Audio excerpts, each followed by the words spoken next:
Hi, Saseni. Ha. Thank you so much for tuning in. And this is Women's View kama kawaida. I'm your host Shiro Wangige, and I'm so excited to be here. I hope you are, because this has been a breast cancer awareness month, but it's interestingly, we've been also looking at other types of cancer. Like previously, we also looked at cervical cancer, and we had someone, a survivor, and you know, this person was getting us through the experience and everything. And now today, I am so excited because I know I'm going to have the best experience, because we are having someone who has gone through a type of cancer. I know she's going to tell you. I don't want to spoil the broth because taki kuweka vitu zangu. And that is why I'm excited that I'm going to be informed and educated today about it. Of course, I'm so glad that this month we've been talking so openly about cancer, because I know if someone hears cancer, the first thing that comes in their mind is fear and death. So it is so hard to tell a person that, can we go be screened? Screened for what cancer? No, me, I'm good, you know, because of fear. But we have seen that for sure, cancer is not a death sentence. And we have seen people going through it, coming out strong, you know, they can now motivate someone, and they are never the same. So I'm so excited about these shows that we've been having this month, especially because they are talking to a man, they are talking to a child, and everyone at large, not only women, because this is our thing. It is, you know, we have to own it. It's not something for other people, so that we can tell someone what they need to know. We can become of a good support system to other people. And that is why we are having this show today. So we are still continuing in the notion that we are talking about cancer and it not being a death sentence. So thank you so much for tuning in. I want you to keep up with this good conversation. Ask me anything, comment, give me a concern. Niambie, if you have an experience too, just tell us shortly, briefly, and we are going to be glad. So our social media handle at GBS TV Africa. Our SMS line is 21144. So it is that time. Yeah, we are going to introduce our guest. I'm so excited because I'm having this one lady here, and thank you so much for coming. Thank you. Karibu sana. Thank you. Kindly let our viewer know ni nani huyu tuko naye. Shiro anafurahia sana. Why? Ebu tuambie who you are and let them know you better. Thank you, Shiro. Thank you, GBS, for having me. Good morning, viewers. My name is Beatrice Maru. I am a mother of 2 young men. I'm a wife to 1 man. I'm married to Charles Maru, and my children are 2 young men, Ted in Strathmore, 4th year, and Ryan in Mangwai School Form 2. Wow. Indeed, I'm glad to be here to share my experience, to touch lives, to encourage, and even to tell people, cancer, you cannot die. Good. There is tomorrow. You cannot die. Yes. Nimependa hiyo part ya you cannot die. You cannot die. Yes. Yes. So before we even continue with the story, Yes. what type of cancer did you have? I was diagnosed with breast cancer the year 2018, September. Yes. Yeah. I noticed a lump on the breast. One day when I was taking a shower in the evening, and I noticed this breast is not normal. There was no pain? There was no pain, just like a small lump. You mean you were living a normal life, I no was pain? living a normal life, no pain. In fact, I was not in Nairobi, I was in Eldoret. So one day I was taking my evening shower, I noticed, you know, ladies, it's good just to touch your breast and even realize what is happening. Because in our church, we used to be told you need to be touching your breast all the time you're showering, so that if there's anything, then you can run to hospital. Yes. So I noticed a small lump, just a small one, and I was like, what is this? I actually stopped showering, and I quickly went to my bed, and when I was lying down, it disappears. But when I sit up, I would notice there's a lump. And was it moving? No, it was not moving. Iko tu mahali pamoja? Iko tu mahali pamoja. Oh, okay. So I said, because I had heard about cancer, maybe through media, and that you quickly have to run to the hospital. I was with a niece who is a nurse, so I called her. And she told me, Beatrice, for sure, it's a lump. But she didn't know what it is.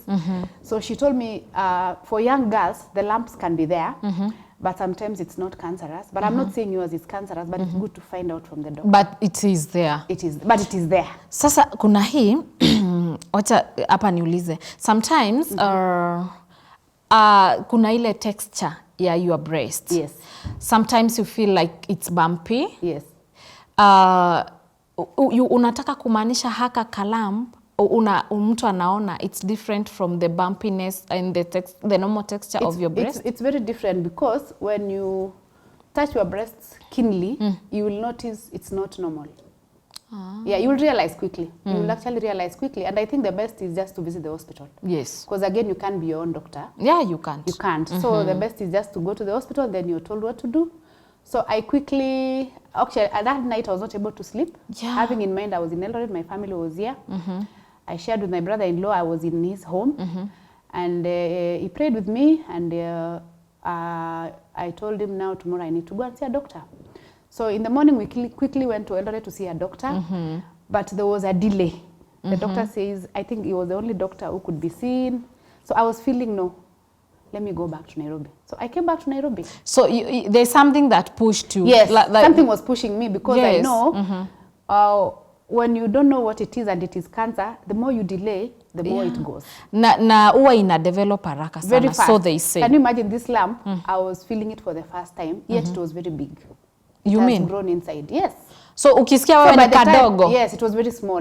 But by the time it's coming out, then it has been there. Oh, yeah. okay. It's only that you can't realize unless you go for those scans. So now you come to Nairobi? I came to Nairobi. I shared with my husband on the phone, and I came to Nairobi.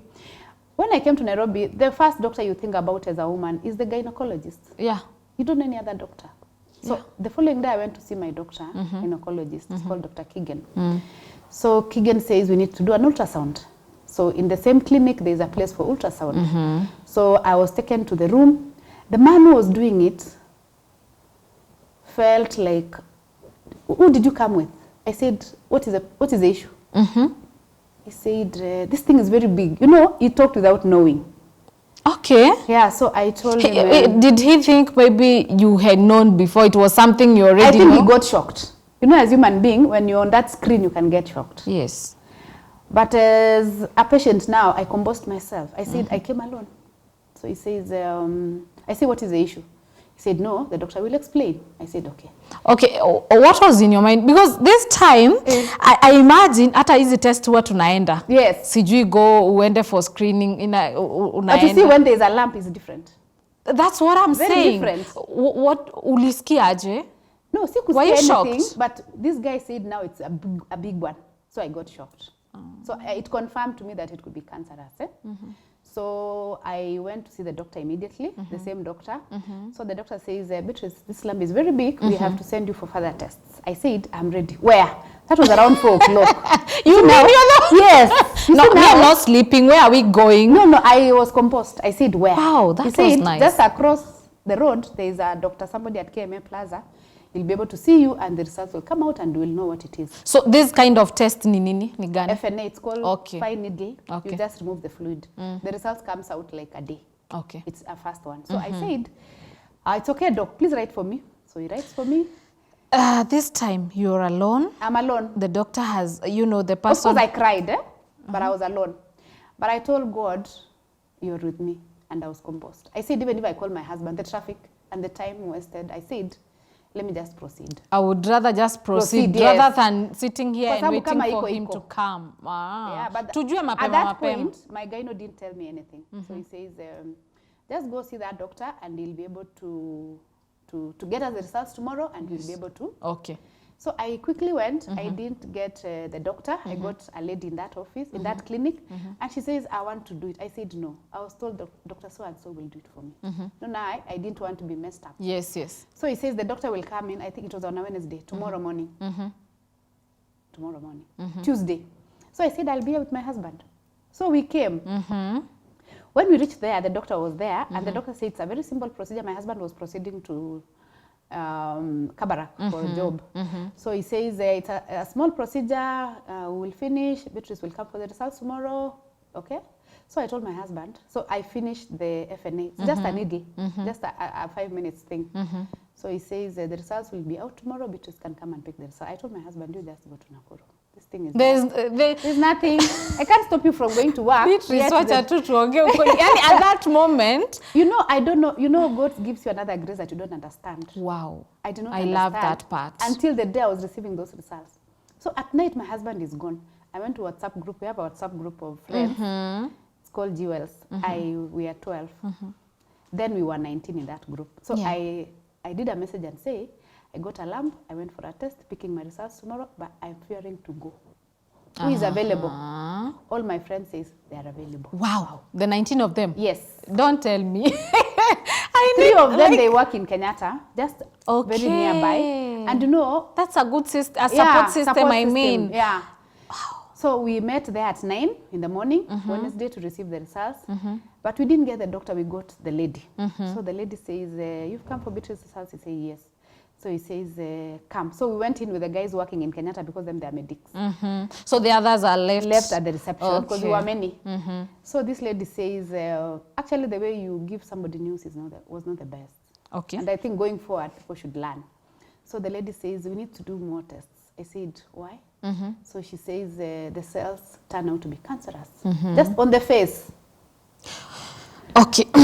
I think you're not the first one I've had kusema how the doctors tell us the results. It's not actually the best. Because it's like they're telling us as if it's malaria. It's malaria.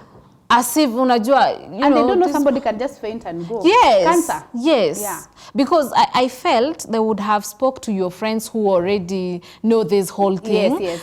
Now you know your friend is like this and this. Yes. And then they can know how to handle you better. So I told the lady, no, I want to see the doctor. I insisted. So the doctor came and he says, actually it's confirmed it's cancerous, but we want to do biopsy. We know now the stages and everything. And we are doing in this clinic very quickly. So my friend who works in Kenyatta called Patricia, says, no, Beatrice, we can't do this. This doctor cannot just share this information just like that. She quickly calls a doctor in Kenyatta to say, very sad. We have a friend, she's been diagnosed, but we don't know. Can we come to your clinic? The doctor says, yeah, I'm in the clinic, come. Wow.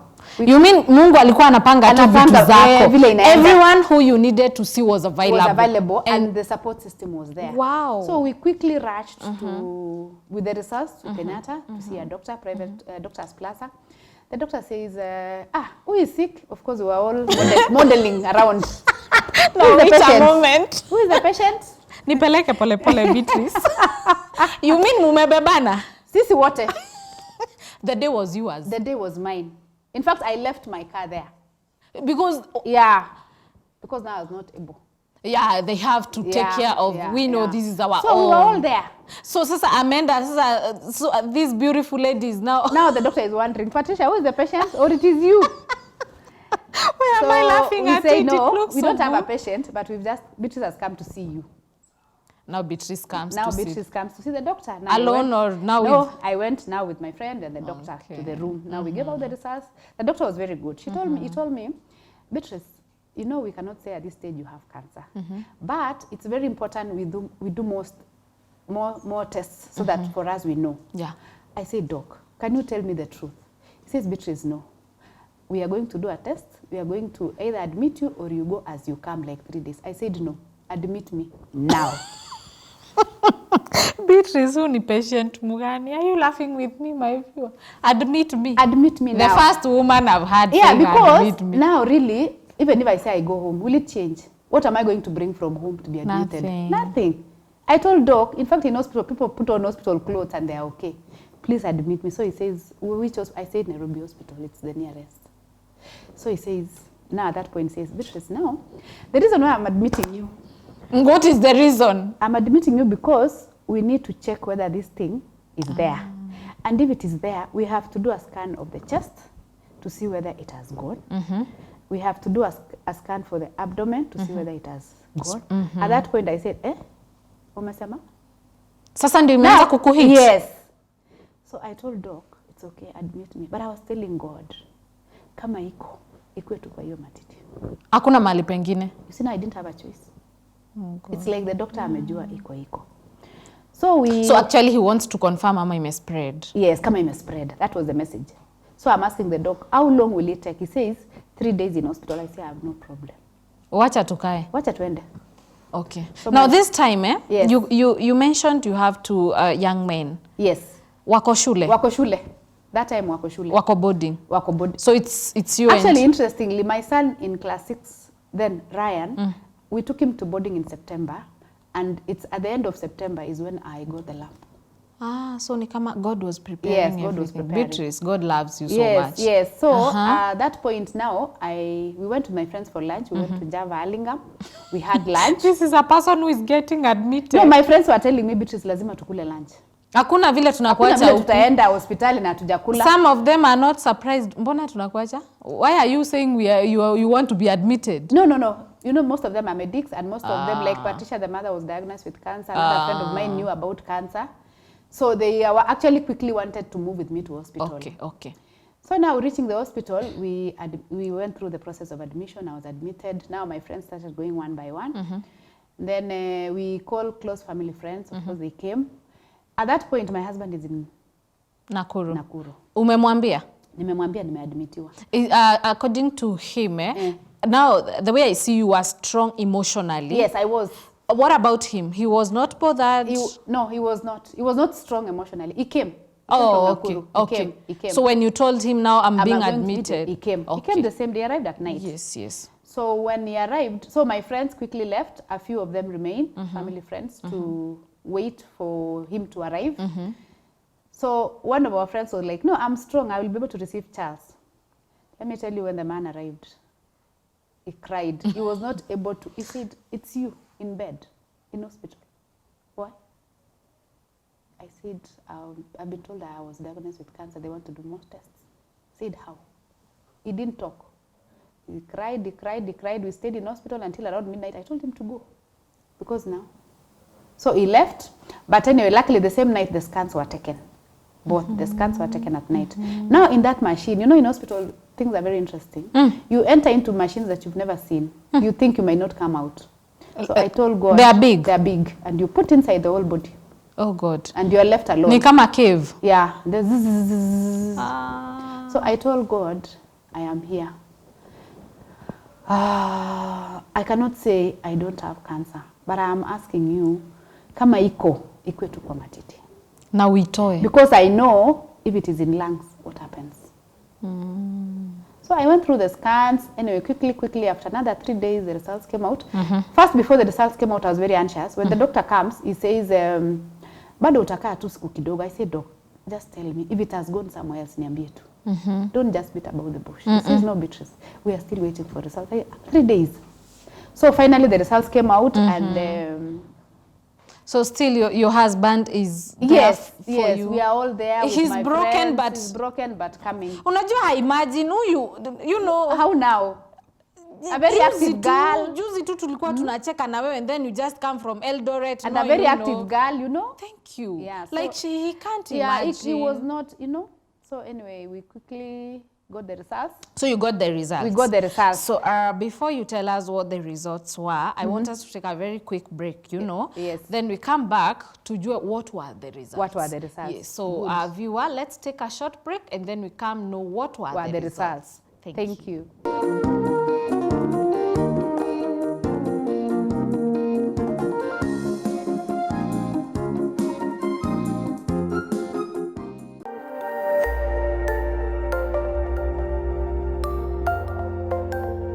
Everywhere, GBS.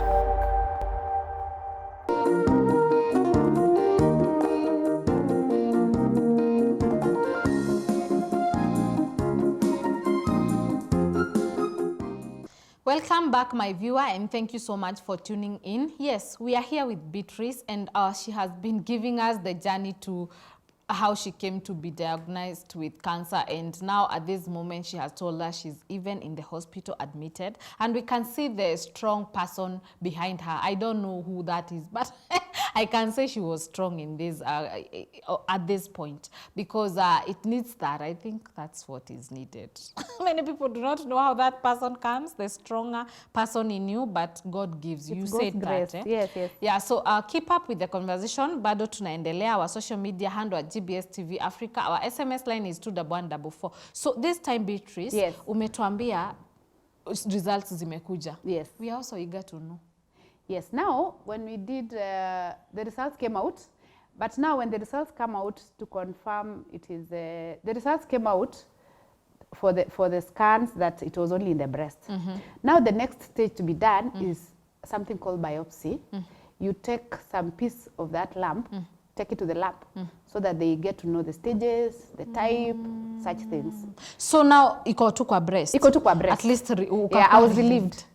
I was relieved Thank that you, I was Lord. home now. Wow. So But now I needed to go back to hospital to remove the biopsy, Yes. for them to take biopsy. But it's just you just visit and back home. okay.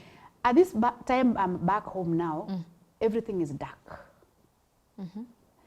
Okay, it has not been confirmed it's cancerous, but they say it's only in the breast. So they need to take biopsy to confirm it is Cancerous and the stage and the stage and the type. and the type. Okay. So they quickly took biopsy and the results were coming out in 5 days. So 5 days the seemed waiting like how period many? seemed like 1 year. Yes, I can imagine. But now at that time we are looking around who is the best doctor, who is the best surgeon, who is who. So we were introduced to a doctor in Aga Khan. So at that time my husband has gone behind and meet this doctor, a surgeon Okay. in Aga Khan, without me knowing. Okay. On Wednesday, I was to receive results on Friday. So it's this doctor to tell me the results in Aga Khan. So my husband on Wednesday, he got the results. But he did not know how to relate to me. He knew I was getting the results on Friday. So he was coming to the house, looking at me. That's what he told me. He was coming, looking at me. The results are cancerous. He didn't know what to do. He didn't know how to relay the information. So he quickly called my friends. You remember the friends? Yeah, the friend zone. And says we are getting the results on Friday at 6 o'clock in the morning at Aga Khan. Who is available? Everyone. My friends were available. That's the part napenda. Yes. Sisi wote Tuko. Kama ni Beatrice na hii situation yake. In wacha fact, there's a tuko. colleague of mine called Betty. We are in the same office, and she's my friend. And now, when we landed in Aga Khan at 6, these people are here. There is a close friend of ours called Mam Lucy, and they knew. But she said, Beatrice, she called and said, Beatrice, I will accompany you. Maggie calls and said, I will accompany you. So I said, okay. And me, I don't know anything. Them, they know. All of them All know. of them Ni wewe know. tu tunaenda kukuambilia huko. So we quickly went to Aga Khan. We met the doctor. And I went in with Mam Lucy, my husband, and another, yes, Mam Lucy and the rest. First, before we went in, my husband is telling them, now they told me later, mbona ni kama mtafanya Beatrice ajue hii kitu. Keep busy, you know? But people are devastated. They don't know how to keep you busy. Wait. Okay. Let me laugh. You mean bwana yako hataki ujue lakini anataka nijue lakini yani nipewe support ile mzuri kabisa. Sababu amepanic, anaona hawa marafiki zangu ni kama nitajua hata before niingie kwa daktari.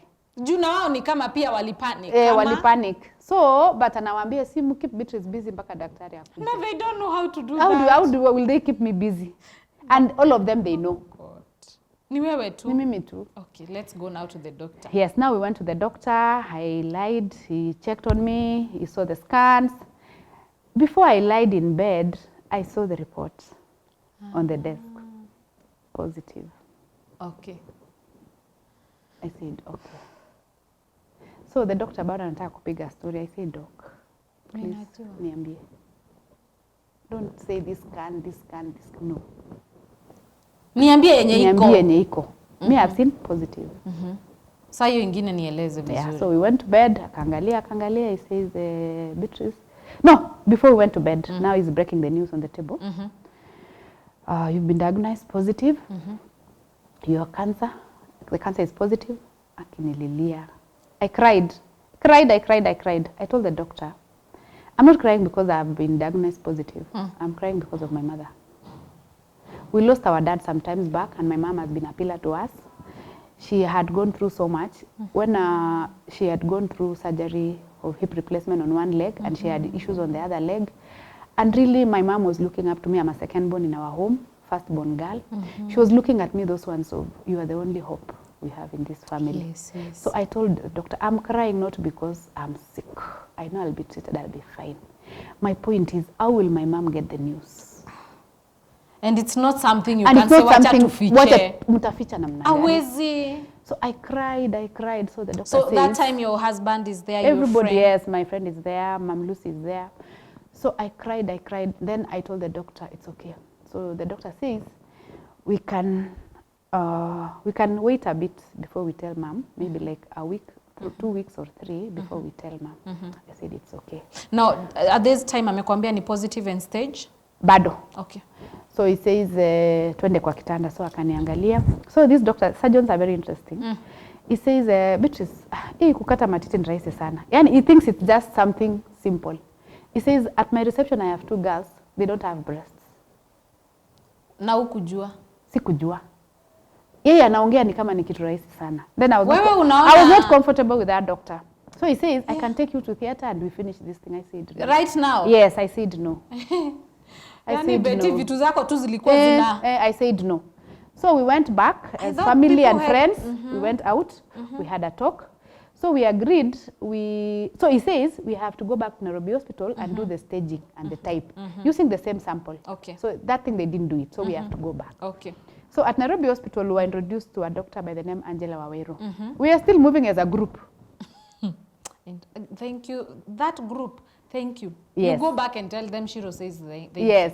Because so, they so supported we went you back, really well. We went back and the doctor says, Angela says, she's a very good doctor. She says, Beatrice, I'm busy, but I can see you guys at 5 o'clock just to brief you on what cancer is. Yes. Are you okay? I can see you have a big team. We said we are okay. So we went back, we relaxed, 5 o'clock, we came in. So this time, your friends sasa already Now wanajua, sasa hata mimi ninajua. So reception yao ilikuwaje? They were very supportive and they were really encouraging me and saying it's okay, things will be well, we thank God it's only in the breast. Wow. Which even me, I chose to see the positive. Yeah. So we went in to see Angela. Angela is a doctor who was in UK for 20 years. She is actually an oncologist. Wow. So Angela sat us down and he says, do you have time I explain to you about cancer? We said yes. Sasa ni kigroup. Sasa atueleze kwanza before aseme ya Beatrice. So Angela says, I'm going to educate you people. Wakakueducate. Wakatueducate sisi wote. Akasema cancer haiui watu. But what kills people is misdiagnosis, mismanagement, hiyo kukimbiliwa kukata breast maybe for example. Because even in my case, cutting my breast was not number 1. Wow. Because I was diagnosed with, it's called HER2 positive, a type of breast cancer that moves very fast. You see now when you go in for surgery, you have to wait for another 1 month before you begin treatment. Surgery is not actually treatment. So Waweru says, who is this doctor who said he's going to take you in? He says, give me the number. It was the doctor. I have your patient here, Beatrice Maru, but I've checked her diagnosis. I don't think surgery is a priority. I think we need to put her on medication first because this type of cancer called HER2 positive spreads very fast. So the doctor on the other end, I don't know, says, no, I think surgery, they argued a bit. So the doctor says, no, I'm not going to force things, it's the patient to decide.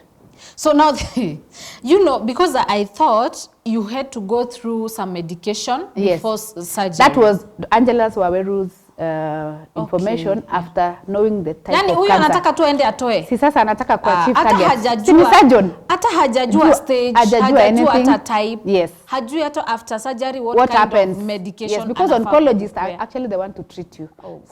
Surgeon atakupeleka theater, akutoe uende kwa. I hope guys you can notice this that it is always good to have the best option, the best information. Even the second option, opinion is very important. Because had you gone for ni sawa toa, you know. Yeah, I know. Maybe you would be still lying in bed with other issues. Yes. Okay. So now quickly the Angela says, I'm not forcing you, Beatrice, but I have a group of doctors. I can give you numbers you can consult. I'm not saying I want to walk the journey with you, but if you don't mind, I can work with you. So Angela has been in UK for 20 years. She has a lot of experience. Yes. So she gave us a lot of time and a lot of education. So she says, Beatrice, for your case, we are going to start chemo 3 times. And then we check again if you are responding to medication. Because many people don't check. You finish 6 chemo 7 and they told you the medication didn't work. And we have had very many cases. Yes. So this one, you're just taking 3 times and then you check whether it's responding. Whether the lump, and responding by shrinking, the lump has to shrink. It has to be very small. Yes. So as a family, we quickly went home and we, with our friends, we had a meeting up to midnight. We had to console, but we finally said we are walking the journey with Dr. Angela Waweru. Wow. So we quickly, so Angela says, you don't need to waste time because now Let the us more you just waste, So he said, Beatrice, I'm checking in. You will come in for chemotherapy on this day. very early. I will introduce you to the nurse who will take you through and they'll give you medication. So this time still hatujajua stage. It was stage 2. Oh, It was stage okay. 2. But even staging was not my issue. Yeah, because even when you are told stage 4, what are you supposed to do? My main concern was the treatment, to begin the treatment. Yes. Yes. So anyway, we quickly moved and day 1 of chemotherapy, I met a nurse called Julius in Kakan, in Nairobi Hospital. So he tells me, Beatrice, karibu, we need to have a talk before you begin treatment. He says, cancer doesn't kill. But there are 3 things that will put somebody down, even in the process of treatment. So he says, 1, mental state. Yes. Good. Accepting that you are unwell and you need to begin medication is number 1. Are you ready mentally? I said, I'm ready. He says number 2 is financial implications. Cancer is very expensive in this country. Yes. So he says, sometimes people begin treatment and because medication is very expensive, they do it halfway, then they went home. You see, the medicine will not assist. It will. Because you need, it's like antibiotics, you need to finish. So I told him, I have no problem. Thank God I work with NHIF. Yes. And I thank God for my employer that has really assisted me and many others out Yes, there. yes. So I said, I have no problem with medical. Says the 3rd thing is support system. Starting with your family. Because treatment takes a longer period, the reactions are different, and if you don't have support system, you will go down. You will not feel like coming for chemo the next cycle. Yeah. So I told him, I have very good support system. Hey, yours is best. My family, my friends, they're there. Yes. So he said, let's begin. Wow. So I didn't know what chemo was until I went in. So I went in, it's just through the drip. And he says you can't get the reaction immediately. Maybe after umeenda nyumbani ndio utasikia reaction. And I was given a list of reactions. And I was told you can expect this or not. Yes. And when you hear this, call. And I was given medication. So thank God, because the chemotherapy of nowadays has really improved. The medication has really improved. It's unlike those days. So then before we even went, Dr. Angela, my hair was this side. So Angela says, Beatrice, your hair will go off. Can you shave? I say, no, doc, I'm not going to do it. What testimony will I give? I need to see them falling. Okay. Yeah, for me to share. Okay. Because nikienda kinyozi nitasema ilianguka kweli. Utasema nilinyoa. Nilinyoa. So anyway, quickly after the 2nd chemotherapy, my hair started off slowly. You sleep in the pillow.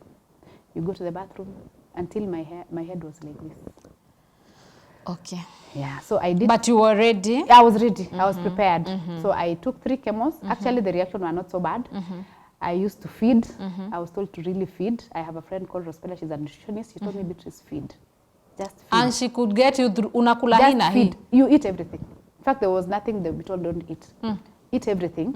Because at some point, you go to medication and you react, you don't want to eat, you start vomiting. You start now, your white blood cells go down, you can't do chemo. Now, your blood goes down, you can't do chemo. Below 10, you can't do chemo. Now, on this case, ukivomit, you eat. Now, me, I didn't get the reaction of vomiting. Okay. But my friends were telling me now, eat kabisa. Ukivomit utakula tu. Because so, now you need that energy. What was the reaction? Ya chemo? The first 3 chemos, I didn't have so much reactions. But the last 3, I used to diarrhea. I used to diarrhea a lot. I used to diarrhea. But I was constantly on medication. So after now the 3 chemos... I went back for scans.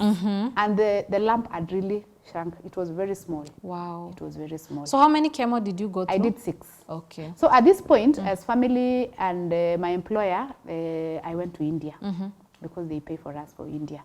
So after 3 chemos, Dr. Angela Waweru wrote me a letter to go to India for medication. So I went to India. When I reached India, I went to an hospital in Bangalore called HCG. The hospital is a big, like Kenyatta National Hospital. They only deal with cancer. Cancer only. And you can't see patients lying, patients on wheelchairs. No. They're walking? They're walking. Wacha tuende break. Wacha kwanza tuende break ni digest hiyo. Yani hii ni hospitali ya cancer peke yake. Yes, lakini hakuna mtu analala. Hakuna mtu analala. Guys, let us take a short break. Tukirudi nita comment on that. Thank you.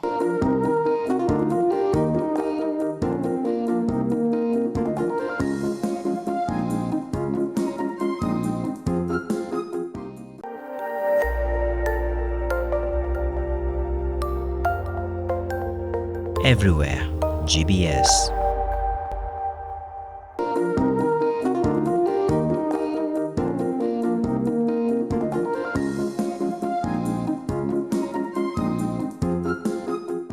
Thank you so much my viewer and welcome back. So tunaendelea na hii good conversation and I do not want to waste a lot of time because Betty ametuambia uko India Yes. na uko hospitali. Yes.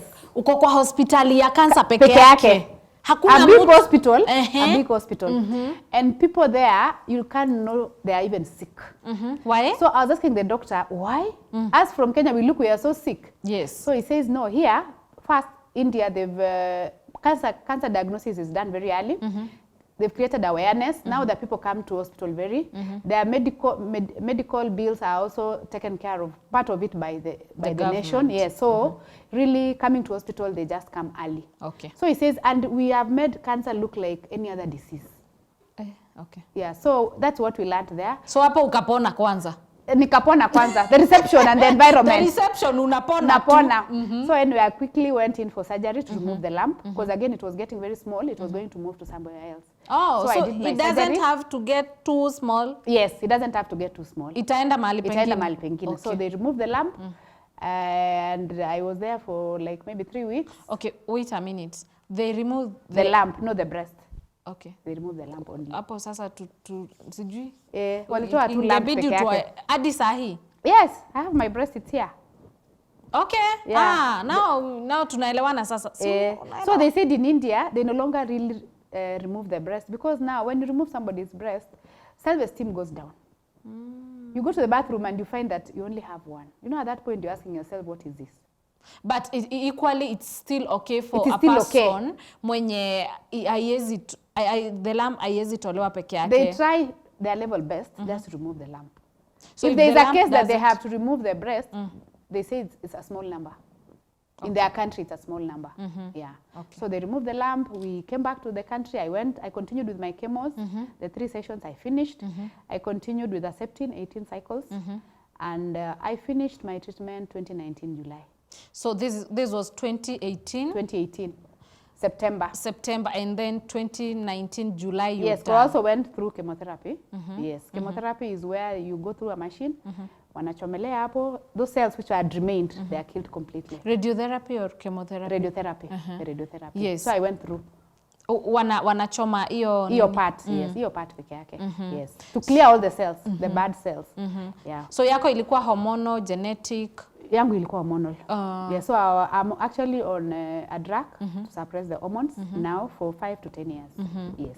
So we've made your story shorter now, Yes. because I know there's also a story behind there. Yes. But tell us a bit about your kids when they came to learn. Oh, now we didn't have a choice but to break the news to them. We first told the firstborn, and okay, you cannot say he understood, but he was better. We told the secondborn when he came home after break. But when he went back to school, he says, Mom, you know, I shared the story when he came for midterm. I shared the story with my friends, and they told me, your mom is going to die. Okay. So it was very devastating for all of us. But I would make sure that I'm in school when there are functions, even if I was not fit. I was still on medication, but I would really try so that this boy will see me and see hope in me, that I'm alive. Yes. And we would constantly talk when he was in school. But slowly they came out of it. We even did that Thanksgiving to tell God, thank you. This far you've been with us. Yes. And here we are. Wow. Yeah. And that time, tell us about your husband. It really affected my husband, really affected him. In fact, at some point when we were going to see this surgeon now, he says, I'm not able to drive. I can't see. Oh, God. So I said, let me drive. You? Yes. The patient? The patient. Hey, hawa wanaume tu, ni sawa tu. You are now the one to drive. Yes. You but I don't- also realized men take stress differently. Differently, yeah, sure. and like sickness is not something easy also. And you know, Yeah, now we are talking the kind about of this a sickness. person he loves, Yes, and yeah. he wouldn't want But to he see came you. out of it slowly. We walked the journey with him. We went to India with him. He saw that cancer is nothing. And here we are. Wow. Just encouraging also other people. Because again, when they see you, they see that there's hope. They see that what wanaweza ishi. Yeah, so I'm out here encouraging so many people, walking the journey with them. I decided in hospital, when I was doing chemotherapy, when I finish, I would see the patients who are coming in, the new ones, just to talk to them and say, this chemotherapy is okay, radio chemotherapy is okay. Yes. They were not believing, saying, Beatrice, in lipstick, in everything, and Aye, where like is the heavy. injection? I said, it's here. But okay, my journey has been very good, but devastating sometimes because Yeah. the people you walk the journey with in hospital, some die. Yeah, even along the way, some, yeah. But So and then when someone dies, you're like, "Wah, yeah, fear it gets really in you." yeah, fear gets in you. Fear gets in you. But again, we have people who survived. Very And we many. are here, very many, and we are here to encourage. I also want to tell our viewers that I work with NHIF and we pay for people in hospitals. Wow. Kindly register. You can register both your spouse and yourself because now when it comes to chemo, if you're married, we use one card for 4 sessions of chemo and the other one 4 sessions in a financial year. Wow. And remember, the treatment takes more than a year. Yeah, so it's very important to register yourself, viewers, as NHIF members, because NHIF countrywide is able to assist. We have many government hospitals. Even KU is one of the best. Kenyatta is one of the best. Yes. Referral in Eldoret is one of the best hospitals. But there are a few things I learned along the way. Right diagnosis is very important. Yes. Second opinion, very important. So tusiende for the first one. Kwanza hapo kwa second second opinion. Wacha niende. Hata ukitaka that ni sawa. Kabisa. Second opinion is very important. Don't get a doctor who says, I will do everything. No. No. First, second opinion, third is very important. And support system from the family is very, very What about important. now that person mwenye haizi pata your support system kama yenye ulipata? Because as we can see, you got a very nice one, you know, the best. We are trying to reach out to communities also, as we are here, to encourage and see us. Those people who are not able to get support system, we are here. Aya, Yes. nikuulize Beatrice. Now it is you Yes. who is diagnosed. Yes. It is me who is supposed now to be of support system. Yes. Some we do not know how to give How support. to support. How can we be of help? Ni kama nini naweza fanya? Because mwingine anaweza kuja tu ashinde hivi. Ukikohoa tu. I know. Wanakimbia. I remember even when I was diagnosed, my friends would come up to the gate and they don't know some friends who had not met me then. They were wondering how to come into my house. They were wondering, is Beatrice talking? Is she breathing? Yes. How will we begin? And they find me smiling and talking. They wonder, na sisi Kumbe. tulikuwa tunalia. So in this thing, you have to really ask God for grace, even as the support system person. Yeah. Because again, when you go down, what happens to this sister of yours, Shiro? Ataisha kabisa. Ataenda tu. So it's you to become strong, and so that you're able to support this person. So how do you live your life? Like I your live life. my normal life. Okay, I no longer have energy like before. That energy like before. You mean but slowly ulikuwa it's na coming. energy ingine I had kuliko more hii? energy. I had Kuliko hii? Kuliko hii. Viewer, ingine kuliko hii. Kuliko hii. Eh. But again, slowly, my body, of course, because of medication, but slowly you come out of it. The medicine are not very easy, but slowly you come out of it. But what I would tell my viewers is regular diagnosis as ladies, regular diagnosis, the mammogram, the pap smear, very, very important Yes. that you do them early so that we get to know, even if cancer is there, we do it early diagnosis. Early, because early yes. diagnosis, you can be treated and you're okay. Another thing is to not to follow what people are saying. Like now when you are diagnosed, people will tell you, hata tumia dawa ya kienyeji. Just listen to your doctor. Maneno ya kienyeji siku hizi ishe. Listen to your doctor. Listen to your doctor. The doctor will be able to tell you, we begin the medication here. And follow what the doctor is telling you. When they tell you to do yearly checkups, please do. Like me, I still do yearly or 6 months checkups. You do? Yes, because cancer can come again. So in this case, kuna kama hii mwezi yenye Yes. tunapelekwa through ultrasound. Yes, yes. That is the one you Yes, say. that's what I'm talking about. Yes. And even pap smear. Na pap smear. Yes. Na pap smear I believe unafaa kuifanya yearly. Yearly. So nowadays they say even say like 3 years, depending on the kind of pap smear Yes. the doctor will do. Yes. Also, as ladies, feel your breasts. Have a discussion even in your chamas and say, are you guys mnashika breast? Yes, it's good to share. Yes. And I believe in every family or every community, you can't miss people who work in hospitals. And they have information. So it's good to share. You know, many cancer patients die because they don't want to come out and say, we are feeling, we are. No. Anajificha. Anajificha. Na sio kitu umejiletea. Si ndio? Na So it's good to talk about it. It's good to share And with women. if you're not you know, ni kama unajisikia ni kama iko ni kama sijui texture yangu, Go to hospital. Go to hospital. They Yes, will and tell again, you. I want to tell the ladies, mine was hormonal because I was using no plant for many years. And that was the cause of my breast cancer. Yes. Ebu rudi hapo tena. The no plant that we put here for family planning. That was the cause. Okay. Yes. Sasa So I tell ladies, the doctors will advise. You know, the doctors say wanakuadvise, lakini kuna hawa doctors wana huku nyuma ya wanawake. So, hiyo especially the kitumia no plant is hapana. not hapana. Because of the estrogen ile iko nayo. Yes. And So that was, I'd actually used it for many years. So, and that is why maybe the doctors say we use the non-hormonals? Yes, non-hormonals, correct. Like yeah, the, like the coil. The coil, yes. The coil is the best. Yes, the coil is the best. It's good to know those things. Yeah, because if it's not genetic, then... Yeah, and many people it's not even genetic, I can tell you. Yeah, it's hormonal. It's the food we eat.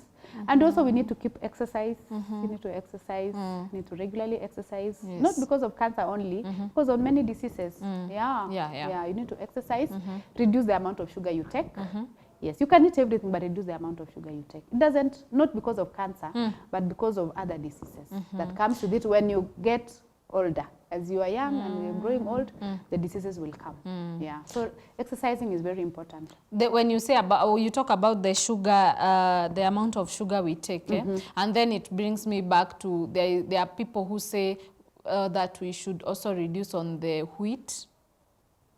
Yes, because now the wheat brings the issue of the weight. You know, the wheat digestion takes time. Yes, it's about the weight. Anyway, I'm so glad I had this conversation. But before tumalize, there's this part I have always wanted to ask. If you are comfortable. Yes. In this case, if you are. I am comfortable. Tunampea hii if you are. I am. Can you mention because now as a woman, when you become very sick and there's this husband who is supportive, kuna how you are relating. Yes. Let's talk about there's the jokes you were having around. He could walk with you now everywhere. You are intimate. Yes. What changes?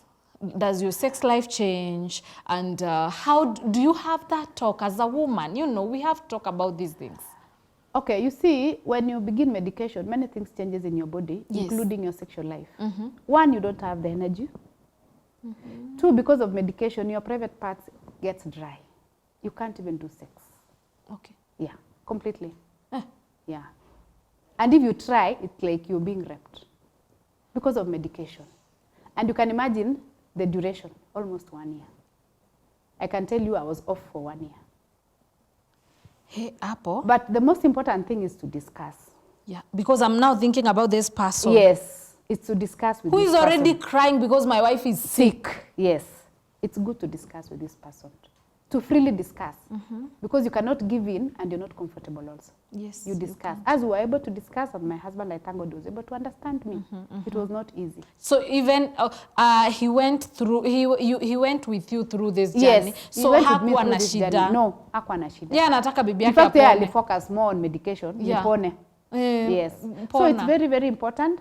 And I can tell the ladies, it's good to freely discuss. Don't really, because that one can also put you down. If you Now get the a man who doctor? doesn't understand you, I would also discuss with my doctor, Angela Waweru. Yes. About The same. doctor would discuss with the two of you. Yes. To Sasa say it will affect 1, 2, 3. Yeah. Uielewe sahi Uelewe na tu kuaffect. saizi itaku affect. Yeah, it's not And then easy. after the medication, Yes, you come back slowly. Okay. You come back slowly. Of course, it's like you're learning again. Yeah, you come back slowly. Wow. Right now, I'm okay. Wow. But it's not an easy journey. I It's not an know. easy in terms of medication, in terms of people. Okay, the support system is there when you're beginning, very support system.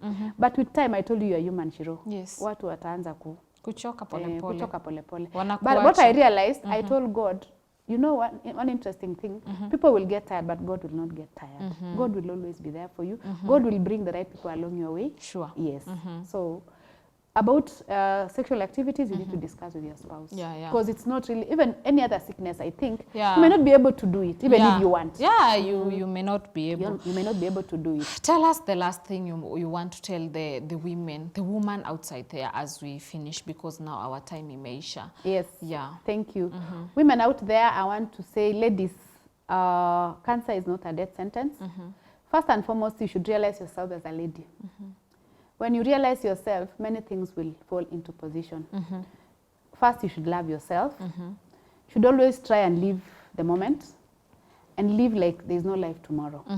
Because again, if you just start feeling oye for yourself, and God has promised us long life in the book of Psalm 91, we will live long life and declare the goodness of the Lord in this world. Sure. You should stand out so that when people see you, they see God. Yes. And you should always be there to help. When you're called by a friend to discuss or to help, please help. Be there. So many ladies are going through not only sickness, even depression because of homes that are breaking up. But as a woman, first realize yourself. Know your worth.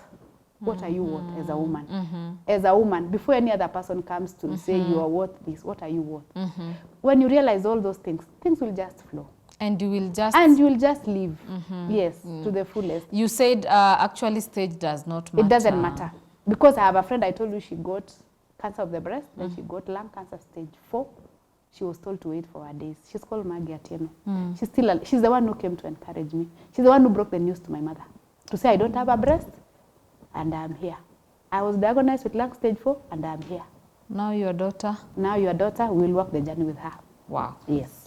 Thank you so much, Betty, for coming. Thank you. We can have this conversation for the whole day. I Na know. hatutamaliza. I know. But I'm so glad that you have touched the most basic. Yes. And the ones zenye watu wanafaa kujua. Yes. And for sure you are a living testimony. If this is the spirit you have now, ninaanza kuimagine. The spirit then. Ndio maana your husband alikuona kwa kitanda akalia. For sure kuna watu tutalia. Like who you? There's something I forgot. Also, when you're diagnosed, get to know the different groups. We have different groups. Like we have a group that we are 12 of us. We call ourselves warriors, support system. You know now, when I understand what she was going through, when she calls me at midnight, I'll be there. Yes. So we have a strong team that we walk the journey. When some are on medication, we visit. When some are still, as some of us we are finished, we are there for each other. It's our WhatsApp group, but we meet. Like now we are going to Mombasa on 27th. So tuandike hiyo nini yako hapo, and then if anyone wants to join in, anaweza join. Yes, we can advise. Okay. Yeah. So tutaeka namba yake hapo. If you want to join kwa hiyo group, you call her and tell her umemuona hapa, you want to join. So, and if you have any question, you please, can ask. Concerning NHIF, concerning breast cancer, I am here to help. We'll put her number, especially because of NHIF and the cancer thing. If you have anything you want to talk about her, about anything ya cancer, she's here, she'll help you. Yeah, I will help. Thank you so much, Betty. Ukirudi, Salimia your hubby, tell her thank you for allowing you to come. Your employer Pia. Yes. I know. So thank you so much. Thank you. So my viewer, thank you for following, tuning up mpaka sahi. I am so excited that I shared this conversation with you, and I know that you have learned. The more nimelearn, the more pia wewe unalearn. And thank you so much. Give this information to someone else, because everyone needs to hear. We are spreading this information to the whole world so that we can make cancer look like a cold flu, you know, something that people will embrace. Ndio watu waache kukufa hata before their days. So thank you so much. Until next time, I've been your host, Shiro Wangige. Bye-bye. Bye.